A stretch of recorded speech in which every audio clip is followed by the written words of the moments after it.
अस्सलाम वालेकुम। सुज़ुकी है, इसका एसी का बिल्कुल थ्रो नहीं है, हवा नहीं फुल है, ब्लोर 4 पे लगा है लेकिन हवा नहीं दे रहा। अब फुल स्टार्ट है लेकिन कपड़ा रखा हमने सामने ताकि आपको भी पता चले। ये देखिए बिल्कुल भी हवा नहीं दे रहा। फिर हमने इसको खोला है अंदर से।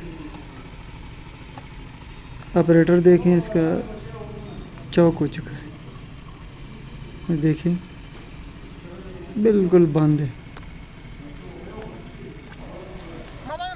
धूल वगैरह जमा हुई और चौक हो गया। बाहर से तो कंप्रेसर चल रहा है, गैस एसी वाली गैस भी है उसमें, लेकिन मसला बंद है अंदर से। इसके लिए हमने ये प्रेशर वाला सिस्टम बनाया, इसको सर्विस किया हमने।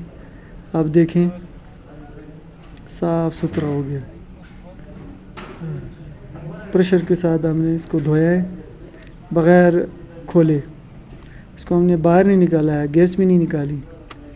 आप गाड़ी हमने स्टार्ट की